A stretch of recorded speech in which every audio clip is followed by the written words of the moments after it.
এখন আমরা যাচ্ছি ক্রিকেট খেলতে। তো দেখতেই পাচ্ছ পেছনে ব্যাট আছে কাঁধে।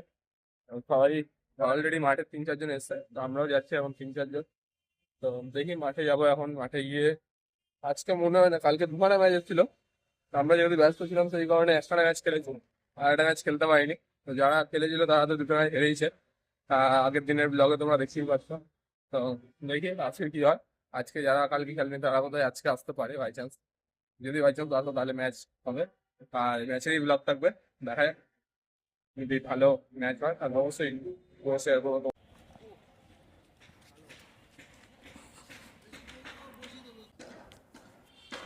তো এখন আমাদের ম্যাচ চলছে, অলরেডি একটা ম্যাচ আমরা জিতে গেছি। তারা ওই যে পেছনে হেরে গেছে একটা ম্যাচ, মনে খুব কষ্ট। ঠিক আছে, আচ্ছা 51 রান টার্গেট এখন।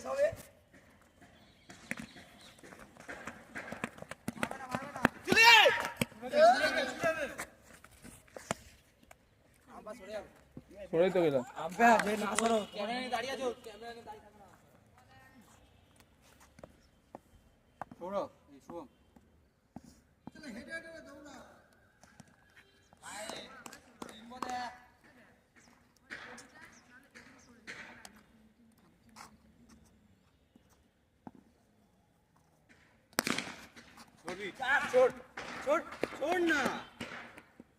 চার বল দুই,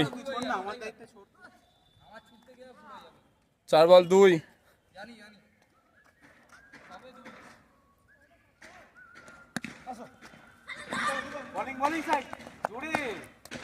5 বল 3।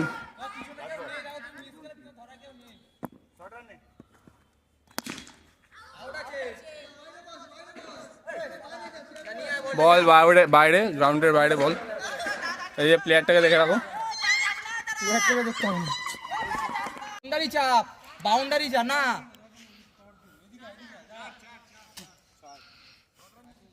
তিন রানে আউট হয়েছো, 3 রান।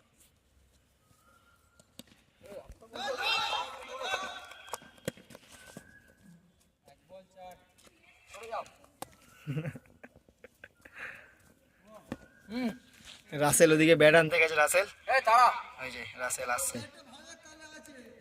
এই চুপ কর। আরে ভাঙলের বাবা কিনে দেবে, তুই কিনে দিবি? ঠিক।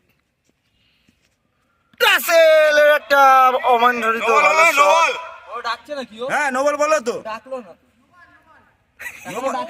ওই আমি এদিকে কত সুন্দর বল। বুঝেছি, আমি ওখানে করতে গেছি, ছেড়ে গেছে। করো তুমি, বল করো, 4টা খেয়ে যাও। আরে শট কোথায় লেগেছে? কে বলেছে? কে বলেছে? আমি এই দেখো দেখো, 3খানা ম্যাচে 3খানা হেরেছে। এখন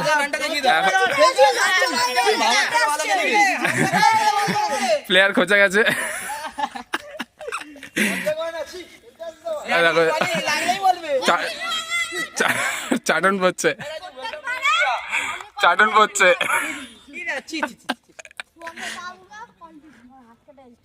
তো এখন আমাদের খেলা শেষ হয়ে গেছে, আমরা জিতে গেছি। ওই আমাদের স্টার প্লেয়ার গুলো পেছনে দাঁড়িয়ে আছে। তো এখন আমরা যাচ্ছি বাড়ির দিকে। তো প্লেয়ার গুলোর মুখে হাতে দেখে বুঝতেই পারছি আজকে কত ভালো খেলে যাবো, স্মাইলটা বেরোচ্ছে। তো চলো দেখি সন্ধ্যাবেলা গিয়ে কি করি বাড়িতে।